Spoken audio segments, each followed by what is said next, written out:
가지고 하나님께서 우리들에게 주시는 말씀의 제목을 함께 나누기를 원합니다. 경계를 경계하고 있습니까? 네, 다시 한 번 더 크게 소리 내어서 해볼까요? 경계를 경계하고 있습니까?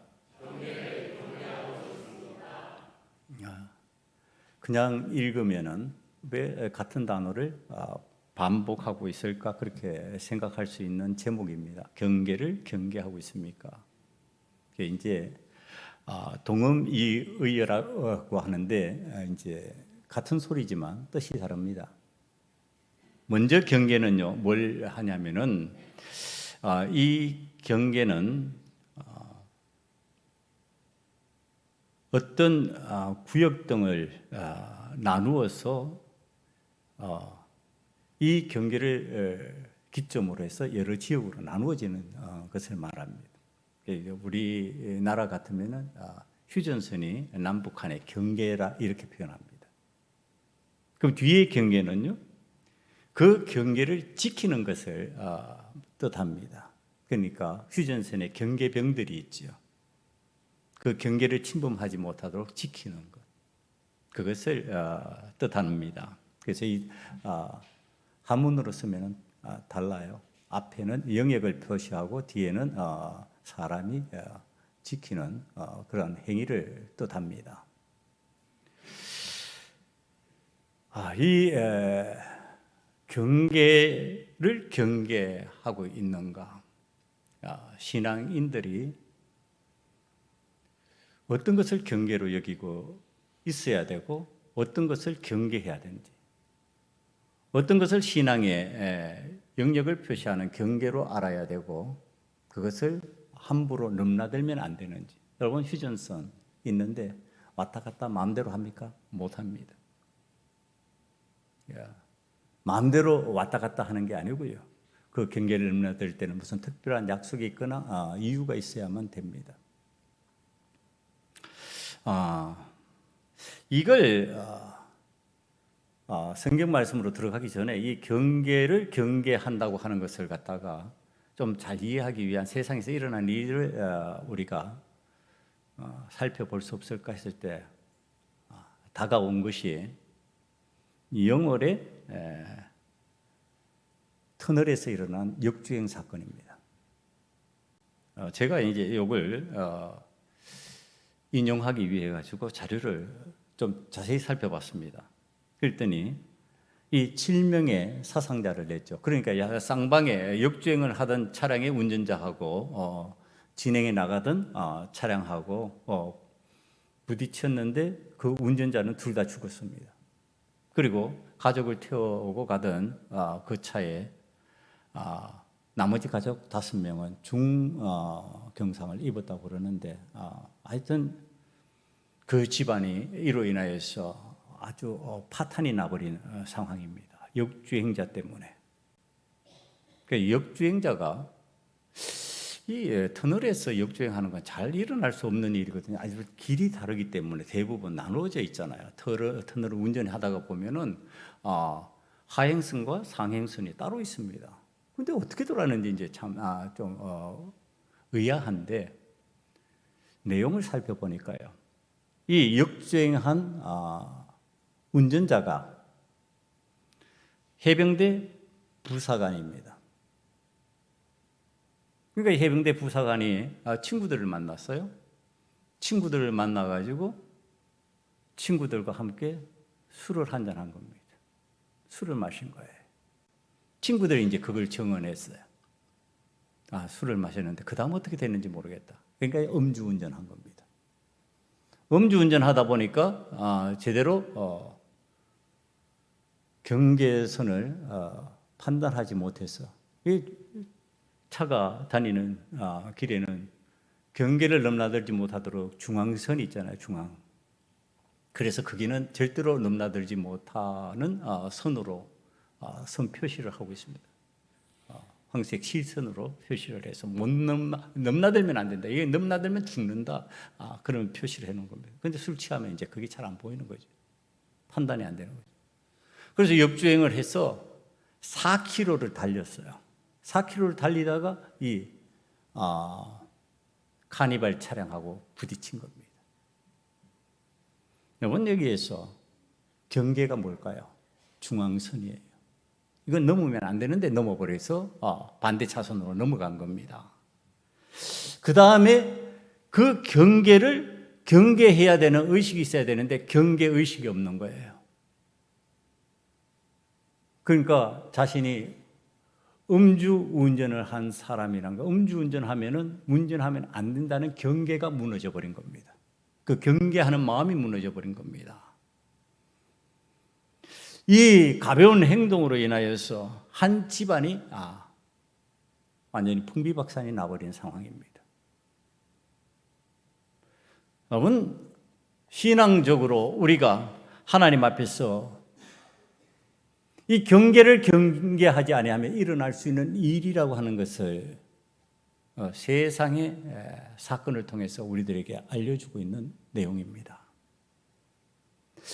여러분, 이게 경계가 얼마나 중요한지 군 생활을 해보면 다 알 수 있는 내용입니다. 군 생활을 하면은요, 경계병을 세웁니다. 부대에 경계병이 밤에 야간에 그것을 경계하면서 지키는데요. 이 경계를 잘 하게 하기 위해서 군 생활을 하는 사람들이 전부 다 암구호를 받습니다. 암호가 무엇인지 알아야 되는 거예요.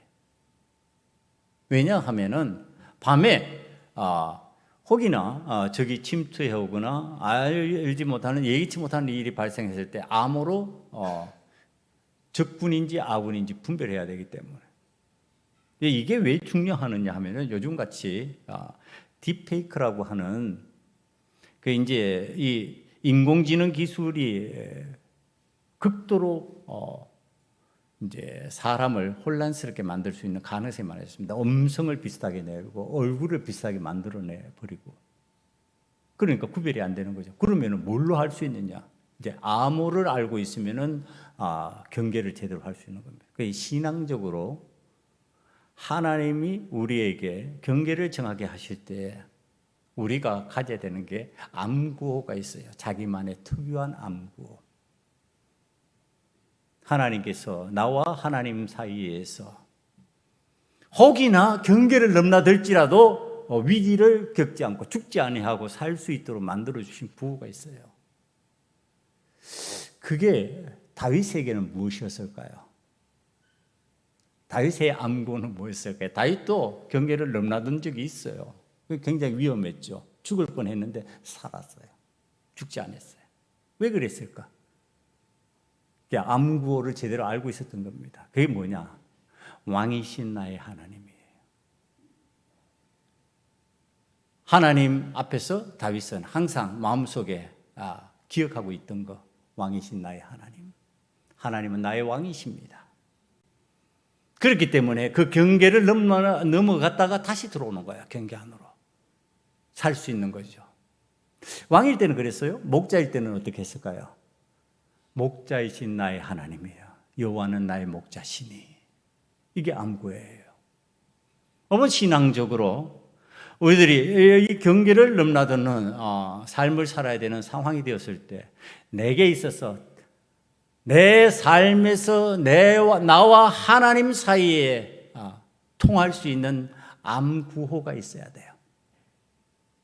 하나님은 나에게 어떤 하나님이신가? 예를 들면은 사업을 하시는 분은요, 하나님은 나의 사장이십니다. 이게 암구호가 될 수 있어요. 목사인 저에게는요, 제가 암구호가 있어요. 제 암구호가 뭘까요? 하나님 보시기에 좋은, 이게 제 암구호입니다. 하나님 앞에서 나는 하나님 보시기에 좋은 목사가 되고 싶다. 사람 보기에 좋은 목사가 아니다. 하나님 보시기에 어떠냐? 이게 나를 살펴서 경계를 혹이 넘어갔더라도 다시 돌아올 수 있는 구조가 되게 만드는 거. 혹여나 실족하고 넘어졌을지라도 다시 일어나게 만드는 것. 하나님 보시기에 나는 어떤 사람인가? 이 각자 신앙생활을 하는데, 자, 이 경계와 더불어서 경계하고 살려면 반드시 신앙적인 암구호를 가져야 된다. 각자가. 없다면 만드세요. 이걸 만들지 않았던 사람 중에 한 사람이 오늘 성경에 등장하는 사울왕입니다. 사울왕은 그걸 만들지 않았어요. 오늘 사울왕을 자세히 살펴봅니다. 경계를 경계해야 된다는 전제로 사울왕을 살펴봅니다. 경계를 이 사울왕은 잘 알고 있었을까? 오늘 보니까 성경 말씀에 보면 사울왕은 땅의 경계인 블레셋과 이스라엘을 잘 구분했습니다. 이 경계를 살피면서 국경선이 어디인지 잘 아는 왕이었습니다. 그런데 이거 가지고 안 되겠다. 자, 우리 영토를 더 확장하자. 이 경계 가지고는 우리가 살기 힘들겠다. 그래서 오늘 블레셋을 치는 장면이 나오는데요. 이 블레셋을 칠 때에 이 블레셋이라고 하는 나라가 이 당시에 철을 다루는 문화를 가진 그러한 나라입니다. 이 블레셋이요,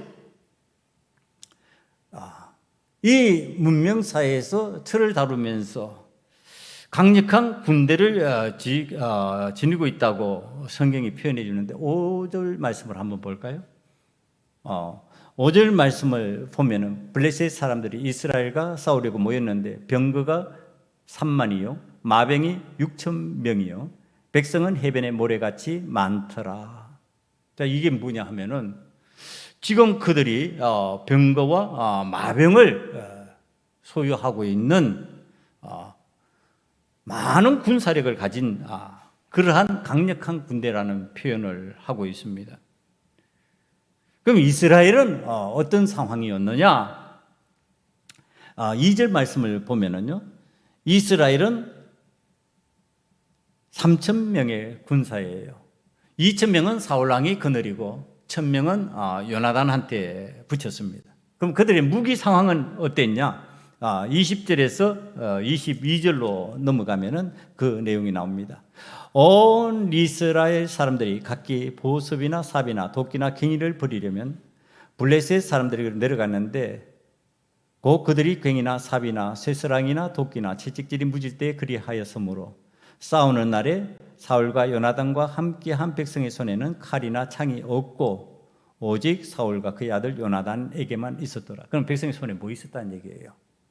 무기 대신에 그들이 삽이나 도끼나 괭이를 가지고 있었다는 뜻입니다. 사울과 요나단에게는 무기가 있었지만 나머지 일반 백성들은 그걸 가질 수 있는 환경이 아니었다. 그거 왜 그랬느냐? 블레셋이 환경을 그렇게 만들었다는 겁니다.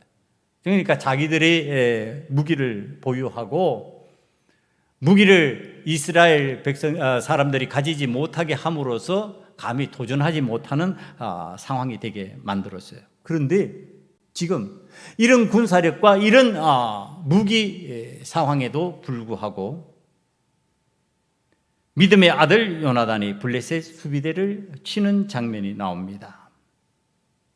여러분, 지금 3,000명이 3만의 마병과 6천의 마병과 3만의 병거를 가지고 지금 있는 이 블레셋 군대를 향하여서 지금 침입한 겁니다. 돌파해 나간 겁니다. 자, 이 정도면 어떤 것 같습니까?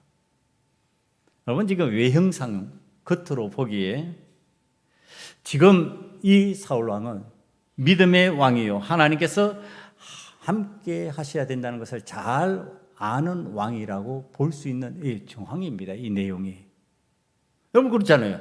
아니, 내 군사력이 많고 내 무기가 많다면 그것을 배경으로 해서 싸울 수 있다, 이렇게 할 수 있는데, 그런데 군사도 적고 무기도 없습니다. 그런데 치러 들어갔단 말이에요. 뭘 믿고 그랬을까요? 무엇 때문에 그렇게 할 수 있었을까요? 이건 자신의 군사력을 의지한 게 아니고, 무기를 의지한 게 아니고, 백성의 지지를 의지하는 것도 아니고, 이 상대도 되지 않는 세력으로 여호와 하나님을 의지하고 나아가는 왕이었다, 이런 뜻입니다. 자, 이게 어떻게 해서 가능했을까요? 자, 이전에 무슨 일이 있었던 겁니다. 사울왕이 그렇게 해도 된다라고 하는 믿음을 가질 만한 사건이 있었다는 뜻입니다. 그 뜻이 어디에 나타나느냐 하면은 미스바 전투에서 나타나는데 7장 7절에서 11절 말씀입니다. 사무엘상 7장 7절에서 11절 말씀을 보면요, 이스라엘 백성들이 미스바에 모였다 함을 듣고 블레셋 사람들이 이스라엘을 치러 올려옵니다. 그런데 그때 사무엘이 하나님 앞에 제사를 드리면서 하나님께서 이스라엘 군대와 함께 하심으로 인하여서 이 블레셋 부대가 패배하게 됩니다. 그걸 체험한 거예요. 하나님이 함께 하시면 이기는구나. 사울 왕이 이것을 배경으로 해서 오늘 블레셋을 치고 전쟁을 일으켜버린 상황입니다. 그런데 지금 전제 조건이 있어요. 그때 블레셋을 이겼던 그 전쟁이 어떻게 해서 이겼느냐? 미스바 전투는 선지자 사무엘이 하나님 앞에 제사를 드리고 하나님의 은혜가 임하여서 그렇게 된 거예요. 그러니까 이번 전쟁도 하나님께서 함께 하시고 하나님께서 은혜를 베푸셔야 되겠다고 하는 사실을 알고 있는 겁니다. 그럼 이제 뭘 하겠냐 말이에요. 제사 드려야지. 그럼 하나님께서 함께 하시는 선지자 사무엘이 와서 제사를 드리고 하나님의 계시를 받고 하나님의 은혜를 받아서 우리가 전쟁을 치르면 되겠다, 이런 상황입니다. 그래서 약속이 됐어요. 사무엘 선지자하고 이 사울왕하고 언제까지 갈 테니까 기다려라. 그래서 하나님 앞에 제사를 드리자 약속이 됐는데, 자, 시간이 되었는데 시간이 다 돼 가는데도 선지자 사무엘이 오지 않습니다. 그때 어떤 현상이 일어나느냐 하면은 이스라엘 백성들이요, 있는 그 길갈로 블레셋 군대가 진격해 들어오기 시작합니다. 오늘 읽은 대로 그들의 어마어마한 군사력으로 많은 군인들을 앞세워서 진격해 들어오는 거예요. 그랬더니 어떤 현상이 일어났느냐 하면은 6절에 그들이요 놀라서 숨었어요. 이 현상이 일어나자 그들이 놀라서 숨었고요. 7절을 보니까 떨고 있어요. 그 다음에 8절을 보니까 어마무시한 군사력 앞에서 흩어져 버립니다. 사람들이 숨고 떨고 흩어지는 현상이 일어나고 있는 거예요. 그러니까 안 그래도 적은 군사인데, 안 그래도 보잘것없는 숫자이지만 하나님의 은혜로 이길 수 있다고 시작한 일인데 사람들이 흩어지기 시작하니까 하나님을 바라보고 하나님을 의지하면서 시작했던 이 일이 갑자기 사람을 바라보면서 두려움이 생긴 겁니다. 흩어지네. 군사가 없어지네. 어찌해야 될까? 이때 사울 왕에게 두려움이 찾아오면서 하나님의 은혜를 구하는 제사를 빨리 드려야 되겠다는 생각을 하게 됩니다. 하나님의 도우심으로 이 위기를 벗어나야 되겠다. 이게 우리가 신앙생활을 하면서 왕왕 경험하는 일입니다. 내가 하나님을 믿고 의지하고 했던 어떤 일들이 내 뜻대로, 내가 생각했던 대로 잘 안 됩니다. 주변에서 사람들이 안 도와주는 것 같고 환경과 조건과 상황이 무너지는 것 같습니다. 그때 어떤 마음이 들까? 빨리 하나님 앞에 기도하고 하나님의 뜻을 구해야 되고 하나님의 은혜를 구해야 되겠다. 사울왕이 지금 그 마음입니다. 그래서 사울 왕은 참지 못하고 화목제물을 가져오라 하고 선지자를 대신하여서 주도적으로 번제를 드립니다. 여러분, 이 번제를 드렸다고 했을 때 왕이 직접 번제를 했을 수도 있고요. 사무엘상 21장 1절에서 2절 말씀을 바라보면 이때 제사장이 아히멜렉이라고 엘리 제사장의 증손자가 있었습니다. 그럼 왕이 전쟁에 나가고 하나님 앞에 제사를 드려야 될 때는 이 제사장이 수행했을 가능성이 많아요.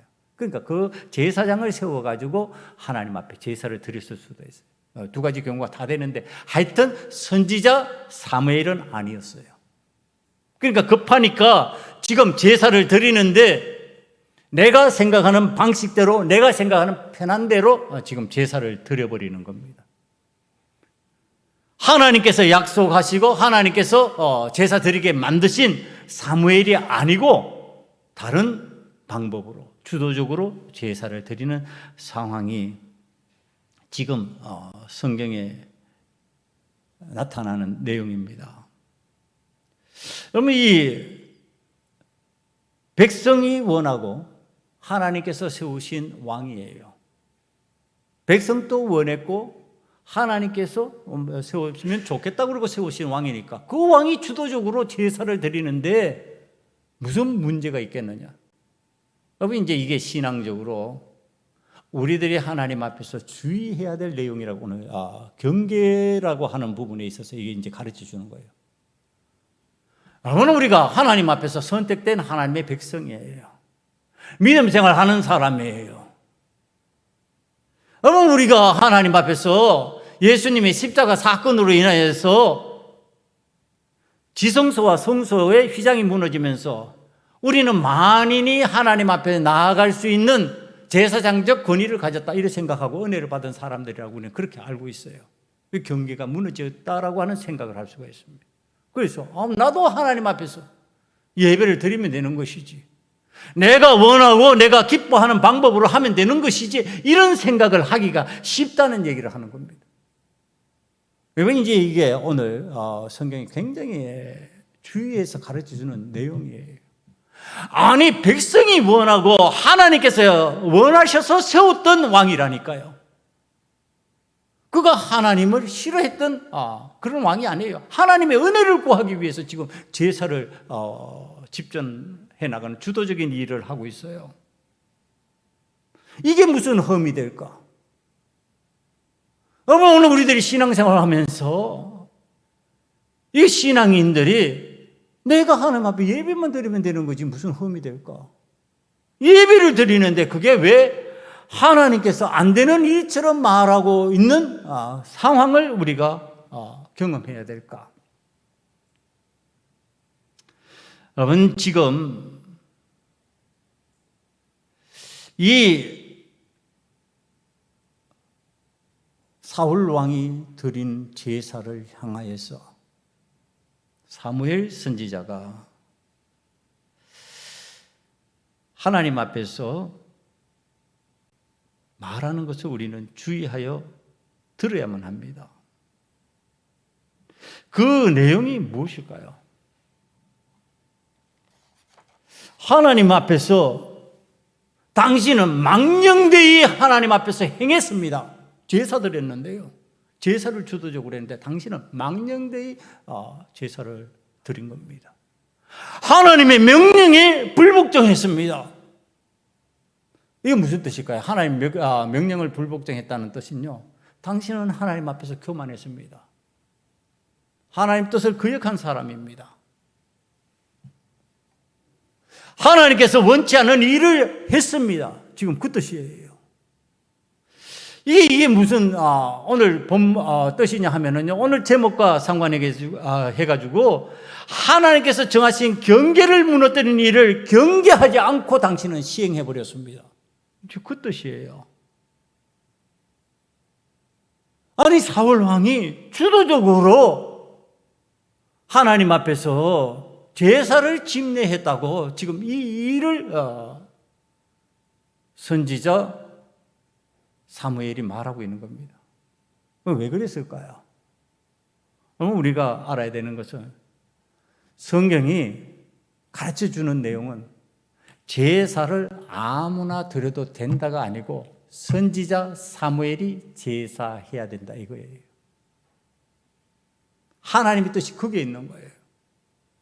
그래서 내가 편한 대로 제사장 아히멜렉이 있으니까 네가 드려라, 대신 드려라 이렇게 주도적으로 하기도 할 수도 있었지만 그게 하나님 앞에서 안 통하고 있다 이 얘기를 하고 있는 겁니다. 그게 왜 그럴까요? 이걸 오늘 우리들이 신앙에 견주어서 살펴보면서 다시 확인해 봅니다.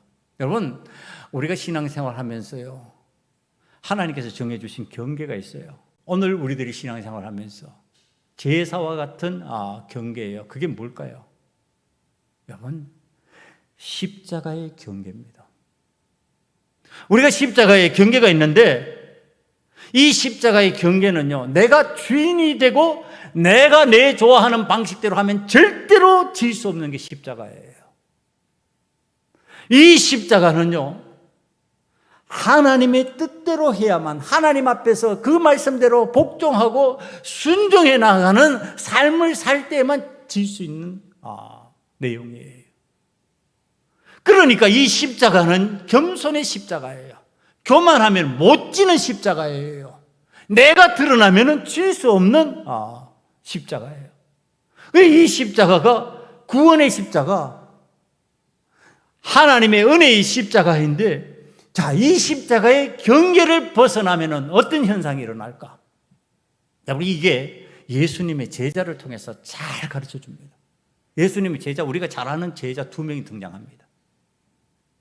예수님 십자가 사건 앞에서요, 그 경계를 바라보면서 베드로가 먼저 시행한 일입니다. 어떻게 시행했을까요? 예수님 십자가 사건을 보니까 내가 원하던 그러한 모습이 아니에요. 내가 할 수 있는 일이 아닌 것처럼 느껴지는 거예요. 거부감이 생기는 거예요. 그러니까 나 예수가 누군지 몰라. 나 예수 제자가 아니야. 십자가 경계 밖으로 나가버립니다. 십자가의 경계 밖으로 나가서 그 다음에 한 일이 무엇일까요? 십자가 경계 밖에 삶으로 나가는 거죠. 뭐 하러 나갔을까요? 갈릴리 호숫가의 읍으로 다시 내려가는 겁니다. 십자가의 경계를 벗어난 삶을 살아버린 겁니다. 여러분, 이 베드로가 십자가의 경계 밖으로 나갔을 때 그에게는 소망이 없어요. 이제 세상을 살아가는 삶의 이유가 전의 방식대로 먹고 살기 위한 어부가 되는 길밖에 없었어요. 그러니까 다시 어부로 돌아간 겁니다. 그런데 누가 찾아오셨어요? 예수님 찾아오셨어요. 갈릴리로 찾아오셔가지고 사랑을 다시 확인합니다. 내가 나를 사랑하느냐? 내가 너를 이와 같이 사랑한다. 가서 내 양을 네가 담당해 줘야 되겠다. 그럴 때 이 베드로가 내가 주를 사랑하는 줄 주께서 아시나이다 그러면서, 그게 암구어예요. 베드로의 암구어. 내가 주를 사랑합니다. 이게 그의 암구어예요. 그러니까 예수 그리스도의 십자가 영영 앞으로 다시 들어오는 거예요. 들어와서 그가 주님의 제자로 살아갑니다. 그리고 그가 죽을 때 나는 예수님같이 똑바로 십자가에 못 매달리겠어. 나는 주님을 배반한 배신자였어. 나는 어리석은 자였어. 나 거꾸로 십자가 지고 갈 거야. 이게 전설과 같은 이야기입니다. 그러면서 베드로는 십자가에 거꾸로 매달아 죽는 겸손한 주님의 제자가 된 겁니다. 여러분, 십자가의 영역 안으로 들어오면 다시 제자가 되고 회복의 역사가 나타납니다. 밖으로 벗어나면 세상에서 먹고 사는 일에 연연하면서 살 수밖에 없는 존재로 그냥 끝나는 겁니다. 다른 제자 가룟 유다 알고 있습니다. 여러분, 예수님의 십자가 사건이 일어나게 되자 이 가룟 유다가 예수님을 팔아버립니다. 예수님을 팔아버리는 사람으로 등장합니다.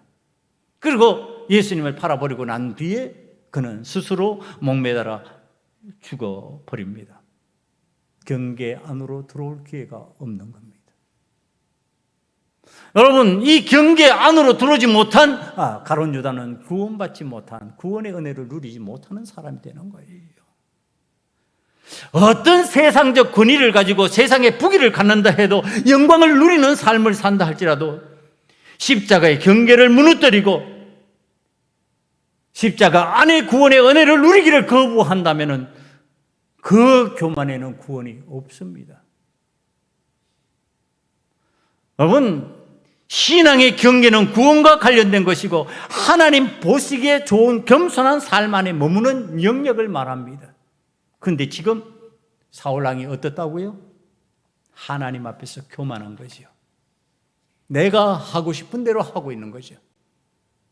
하나님께서 선지자 사무엘로 말미암아 제사를 드리고, 그리고 거기에서 계시를 받게 그렇게 가르쳐 주셨음에도 불구하고 지금 내가 보기에 이 상황이, 이 환경이 하나님의 은혜를 구해야 될 상황이니까 내가 좋아하는 방식대로, 내가 편한 방식대로 해버리자고 한 그것이 하나님 앞에 망령된 행동이었고, 하나님 명령을 거부하는 일이었고, 그것이 하나님 앞에서 교만한 것이었던 상황이었다.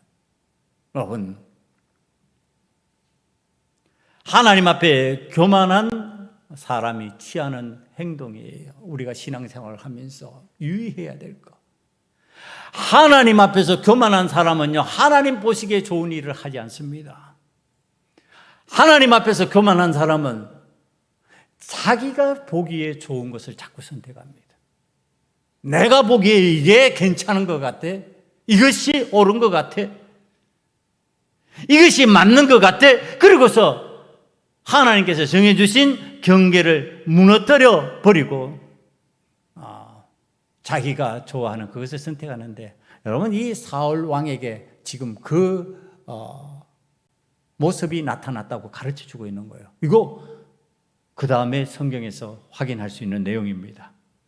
아말렉과의 전쟁이 일어났는데요, 사울 왕이 하나님 앞에서 교만한 모습이고 자기가 좋은 일을 선택했고 하나님 보시기에 좋은 일을 하는 것이 아니라 내가 보기에 좋은 일을 해버렸다는 것을 가르쳐주는 내용입니다. 사무엘상 15장 2절 이하에 나타난 내용입니다. 읽어드릴 테니까 여러분들 잘 따라오시길 바랍니다. 만군의 여호와께서 이같이 말씀하시기를, 아말렉이 이스라엘에게 행한 일, 곧 애굽에서 나올 때에 길에서 대적한 일로 내가 그들을 벌하노니 지금 가서 아말렉을 쳐서, 이게 잘 좀 보세요.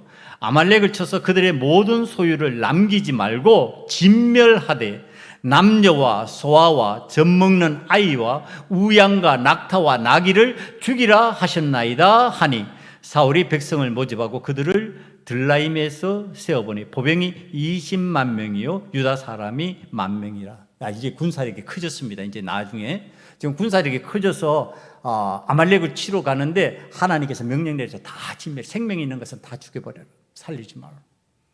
하나님께서 은혜 베푸시고 하나님께서 구원의 역사를 이루어 나가는데 그것을 해방한 민족은 멸절시켜버린다. 이게 이제 성경에서 가르쳐주는 내용이에요. 여러분, 구원의 역사를 해방하는 일은 하나님 앞에서 용납받을 수 없는 일이에요.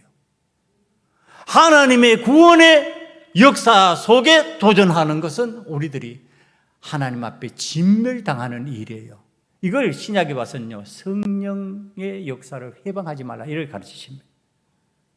성령께서 하시는 일을, 구원의 역사를 해방하면 그는 사함을 받지 못한다, 이렇게 가르쳐주는데, 아무튼 지금 이 아말렉을 진멸하도록 명령을 받았어요. 그런데 7절로 넘어갑니다. 사울이 하윌라에서부터 애굽 압술에 이르기까지 아말렉 사람을 치고 아말렉 사람의 왕 아각을 사로잡고 칼날로 그의 모든 백성을 진멸하였으되, 사울과 백성이 아각과 그의 양과 소의 가장 좋은 것 또는 기름진 것과 어린 양과 모든 좋은 것을 남기고 진멸하기를 즐겨 아니하고 가치 없고 하찮은 것은 진멸하니라.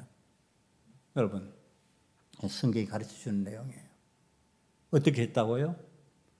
내가 좋은 대로 했다고요.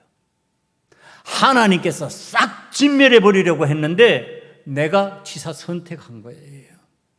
이게 무슨 뜻이냐? 하나님 보시기에 좋은 것이 아니고 내가 보기에 좋은 것을 시행했다는 얘기를 하는 겁니다. 아마 이 믿음 생활하면서 우리들이 아주 유의해야 될 내용이에요. 하기는 해요. 하기는 하는데 어떻게 한다고요? 구별하는 거예요. 선별하는 거예요. 어떻게? 내가 좋은 대로. 하나님이 좋아서 좋은 것을 남기라가 아니라 내가 보기에 좋으니까 좋은 것을 남기는 거예요.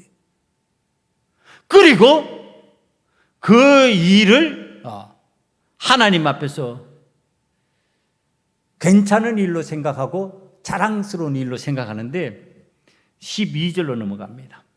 12절을 보면요, 사무엘이 사울을 만나려고 아침에 일찍 일어났더니 어떤 사람이 사무엘에게 말하여 이르되 사울이 갈멜에 이르러 자기를 위하여 기념비를 세우고 발길을 돌려 길가로 내려갔다 하는지라. 뭐 세웠다고요?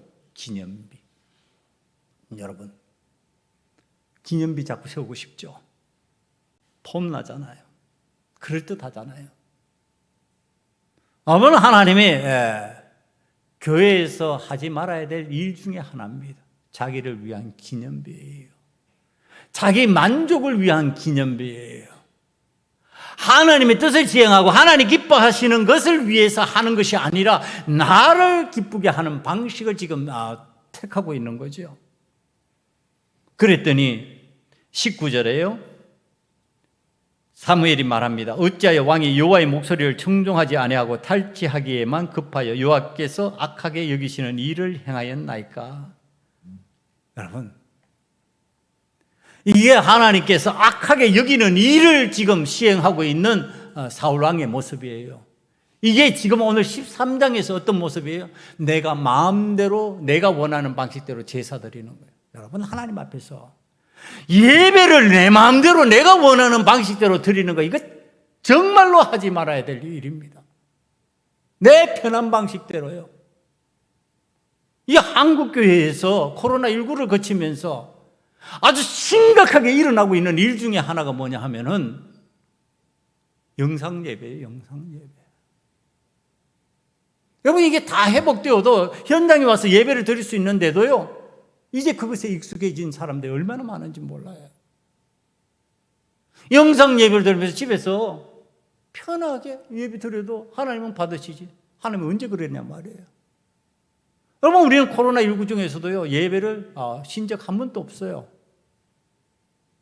영상으로 드린 적이 있다고 생각하겠지만 그거 하기 위해서 예배를 드리면서 노인분들과 드리고자 하는 분들은 오시라고 그랬어요.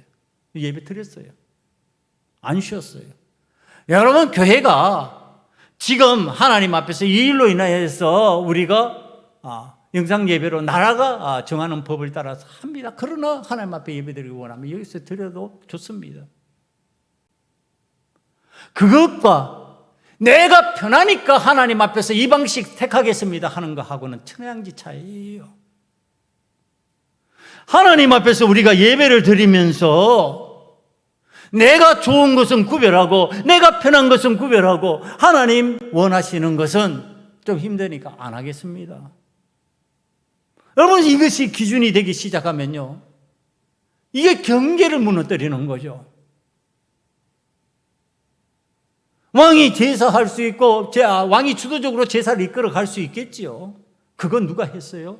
다윗 왕도 했어요.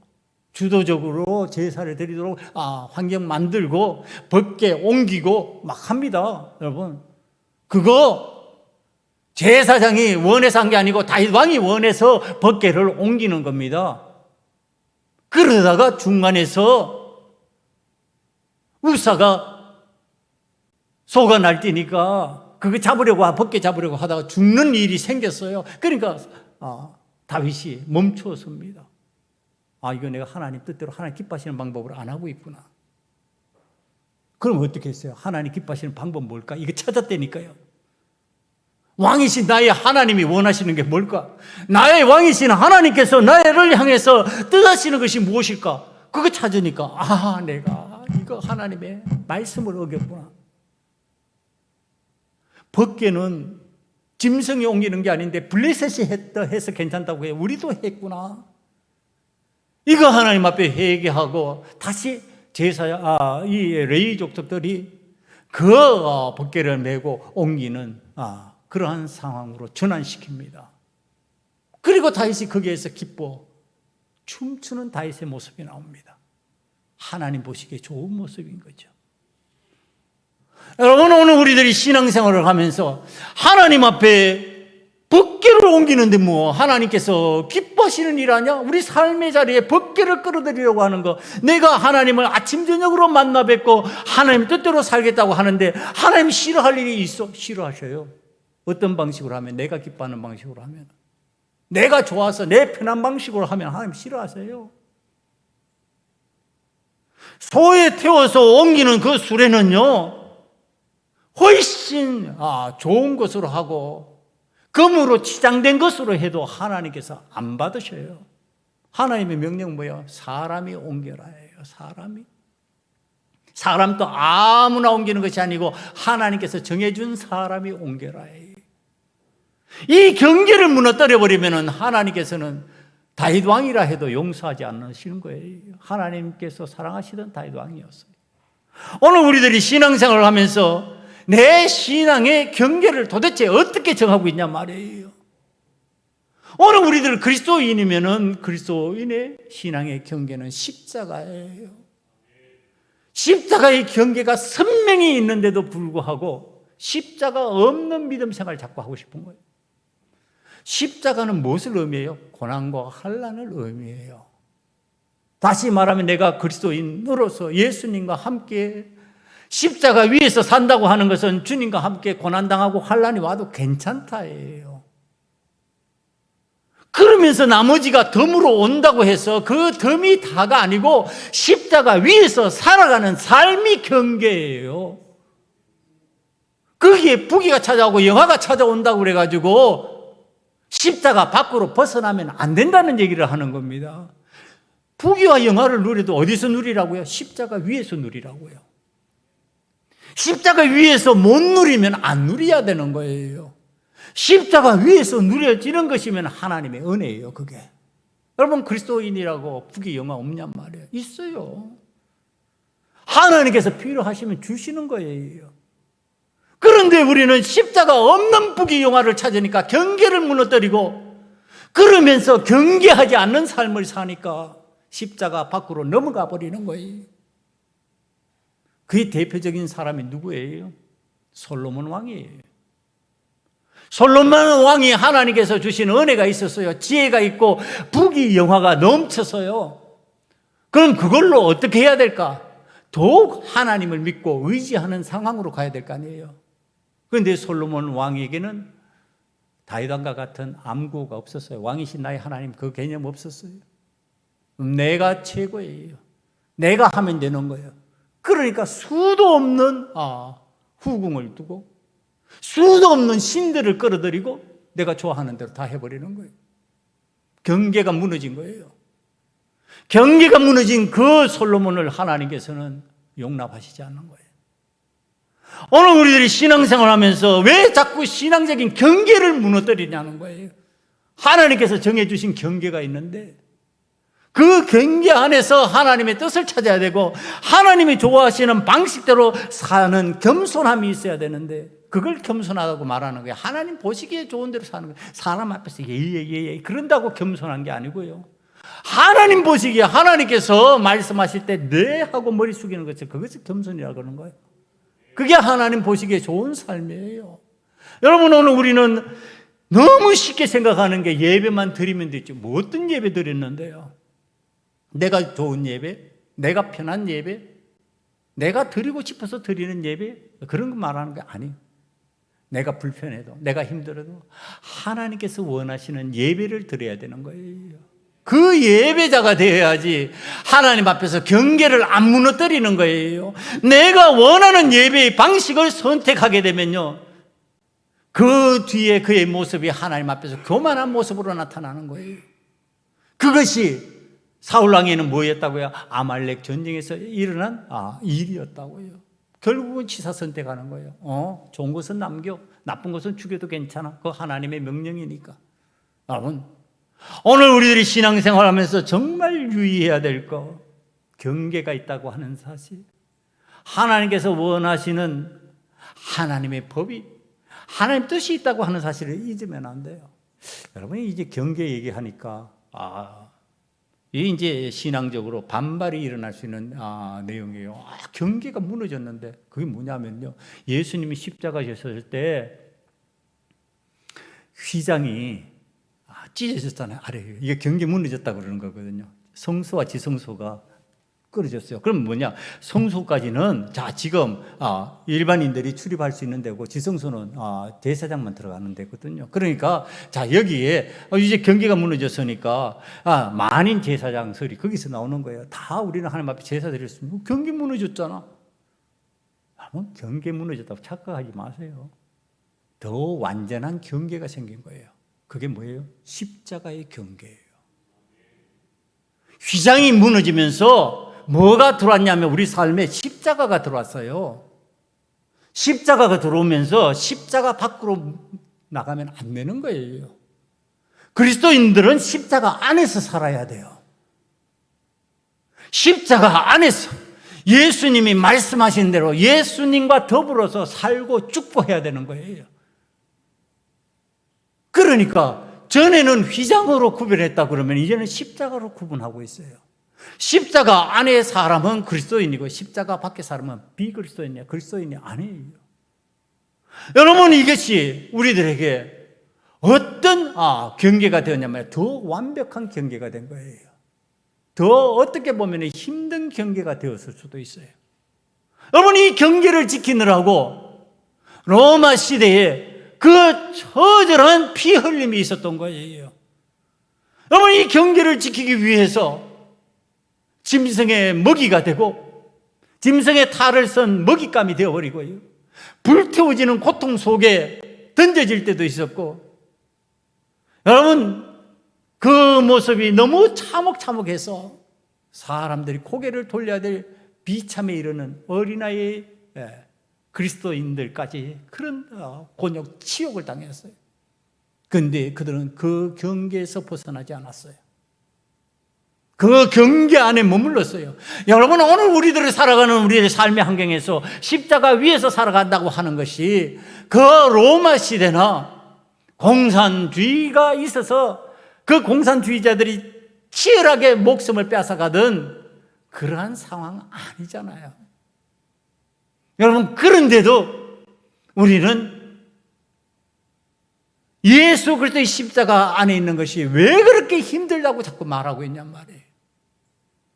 아니, 십자가 위에 있다고 여러분들이 세상 사람들보다 못 살고 못 먹고 못 누리는 게 도대체 뭐가 있냔 말이야. 다 누리면서, 다 할 수 있으면서 덤으로 다 주고 계시는데, 그런데 뭐를 우리들이 힘들어하느냐? 십자가 위에 머물러 있는 것을 힘들어하는 거예요. 때로 내 삶에 환난이 들어오고 예수 믿는 것 때문에 고난이 들어오면요, 그걸 힘들어하는 거예요. 예수님 믿는 것 때문에 핍박이 들어오고 예수님 믿는 것 때문에 조롱이 들어오면 그걸 참지 못하는 거예요. 여러분, 우리들이 하나님 앞에서 오늘 믿음 생활을 하나님께서 원하시는 방식대로 해 나가려고 하면은 이 십자가 위의 경계를 벗어나지 말아야 된다.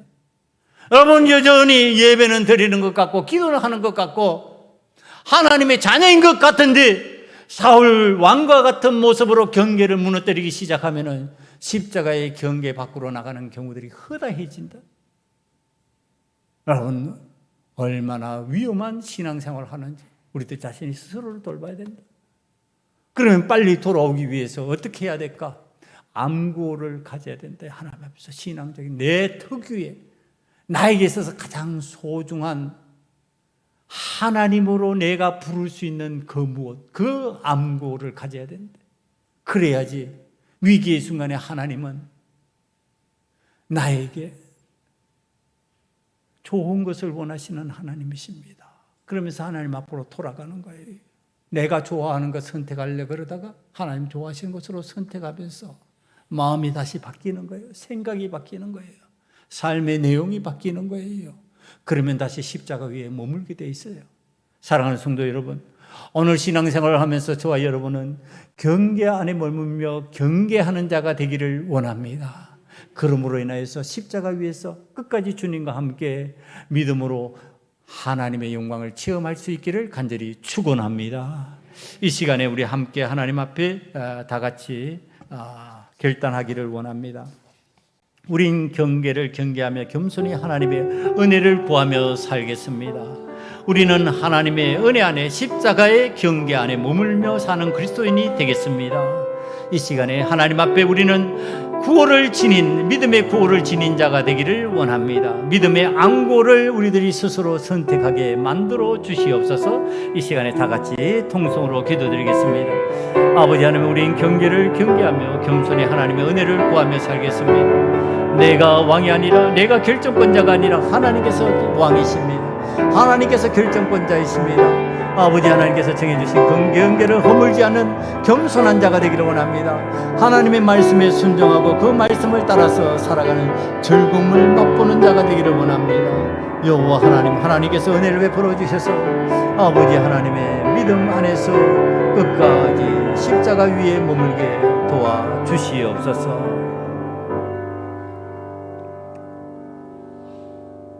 오늘 하나님께서 우리들에게 가르쳐 주신 믿음의 경계를 지키는 자가 되기를 원합니다.